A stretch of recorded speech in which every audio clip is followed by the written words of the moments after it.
Oui, je suis content de vous rejoindre encore aujourd'hui. Je vais parler de donner des conseils ou des directives pour ceux qui veulent faire leur doctorat ici en Angleterre. Quelle est la procédure? Qu'est-ce qu'ils doivent faire?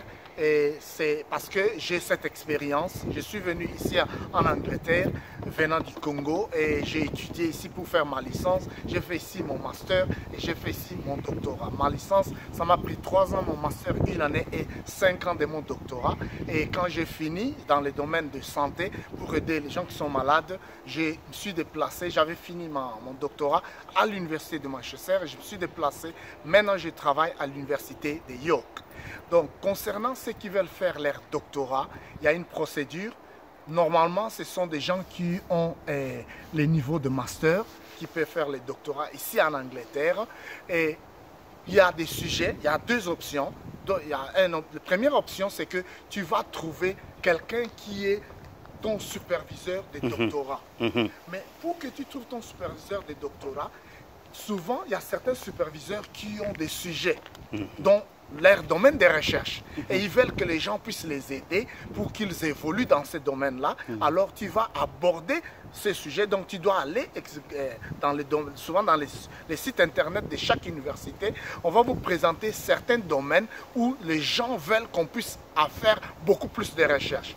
Comment ça marche ici en Angleterre? La réalité, c'est quoi? C'est que quand il y a un problème qui se passe dans la société, quand il y a une difficulté, c'est alors qu'on demande des universités de résoudre les problèmes à ce qui se passe dans la société. Donc, tout ce que nous faisons comme les recherches dans les universités, c'est pour résoudre un problème réel qui se passe dans la société. Donc, vous verrez dans les sites internet, il y a des gens qui proposent certains sujets et ils mettent les offres sur le marché. Je me rappelle quand moi je devais faire mon doctorat, il y avait des offres qu'on avait mises sur le marché et 28 personnes avaient appliqué pour trouver les postes là pour faire ces recherches. Sur les 28 personnes, 2 personnes ont été retenues, c'était moi et puis une autre dame. Nous étions retenus pour faire le doctorat dans ce domaine-là. Mais avant que vous puissiez être retenu, vous devez faire les research proposals. Vous devez faire votre recherche, vous présentez les plans. Pourquoi vous voulez faire ce domaine? Quelle est votre expérience? Et puis, vous allez essayer d'expliquer pourquoi vous êtes intéressé sur ces sujets-là. Parce que vous devez faire les recherches dans les domaines où vous êtes intéressé. Sinon, avec la pression des doctorats, vous allez abandonner. On a vu des gens tomber malades quand ils faisaient leur doctorat. Donc, ce n'est pas quelque chose de la blague. Ça m'a pris 5 ans. Jour après jour, vous devez travailler, vous devez écrire, vous devez lire et vous devez chercher à faire plus de recherches. Quand vous avez trouvé un superviseur, vous avez le sujet, vous avez trouvé le superviseur, l'université va commencer maintenant à vous donner les possibilités pour que vous puissiez faire votre recherche. Ça signifie quoi?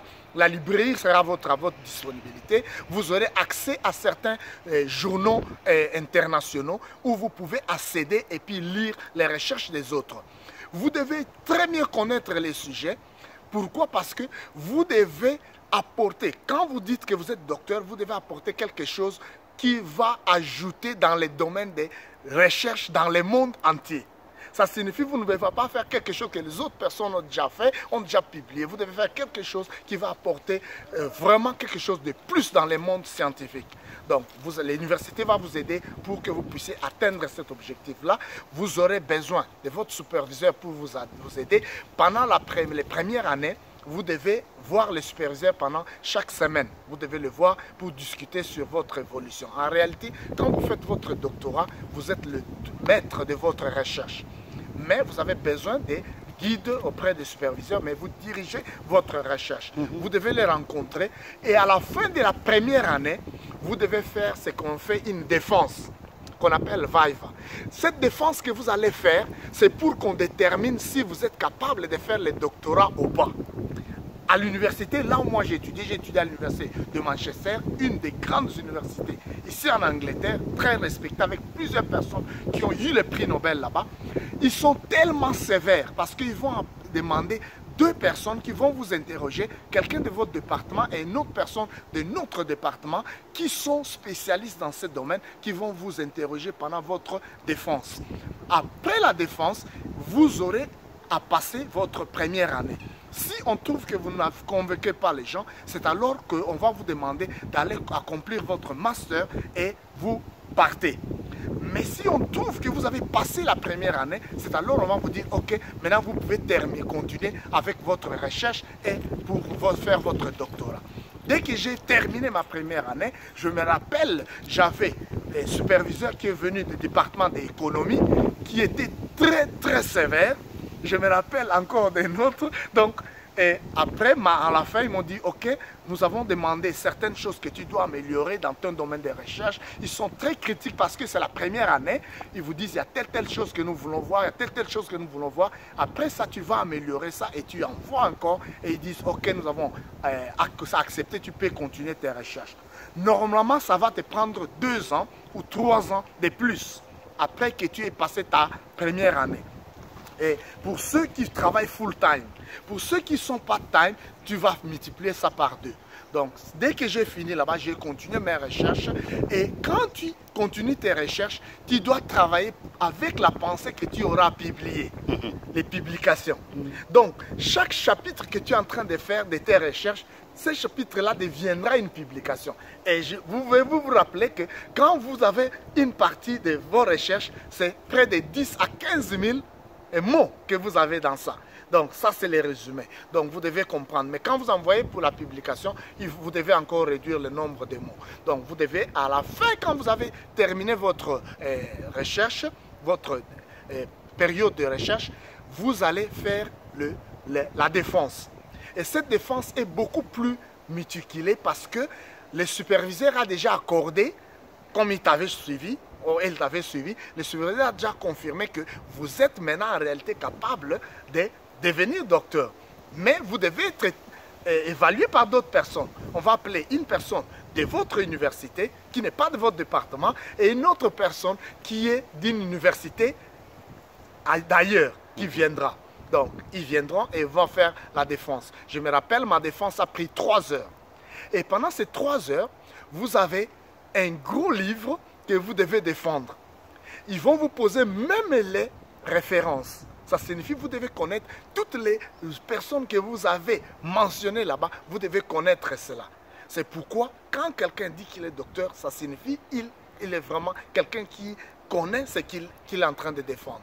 Donc, dès que vous avez défendu, si on vous autorise, c'est alors qu'on va vous dire directement après la défense, on vous dit non, vous allez vous reposer, vous revenez dans 20 ou 30 minutes. Quand vous revenez, c'est alors qu'on vous donnera la décision si vous avez passé ou pas votre doctorat. Dès que vous passez, on va vous demander de faire certaines améliorations. Mais on va vous dire si vous avez passé ou pas. Mais quand on vous dit que vous avez passé votre doctorat, ne signifie pas qu'ils ne vont pas corriger. Ils ont corrigé, ils ont mis ils ont demandé certaines exigences. Ils vont vous dire, il y a telle chose que vous devez faire, vous devez améliorer. Et après ça, vous allez déposer votre thèse. C'est alors que vous irez à la collation des grades. Ça, c'est la procédure, comment ça se fait ici en Angleterre. Donc, d'une façon générale, ça va vous prendre, pour ceux qui sont très disponibles pour faire full time, et ils sont très efficaces, très disponibles, ils peuvent faire ça en 3 ans.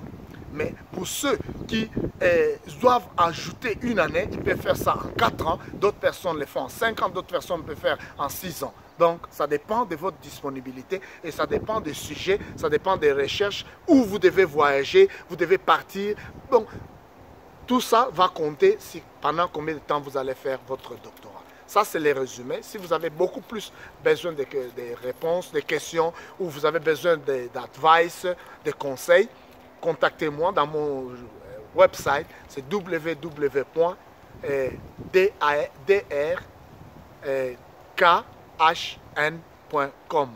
Donc, ça va vous aider de connaître un peu plus de détails et contactez-moi. Merci beaucoup. Je vous remercie. J'encourage les gens à étudier, j'encourage les gens à faire les recherches, j'encourage les gens à évoluer parce que nous ne pouvons pas résoudre certains problèmes qui se retrouvent dans le monde sans que nous puissions faire des recherches appropriées et appliquées pour résoudre ces problèmes. Donc j'encourage que nous soyons une forte équipe dans des domaines différents pour aider. Et si nous avons cette formation, nous pouvons aider d'autres personnes et nous pouvons aider ce monde. Merci. Merci, que Dieu vous bénisse. Bye.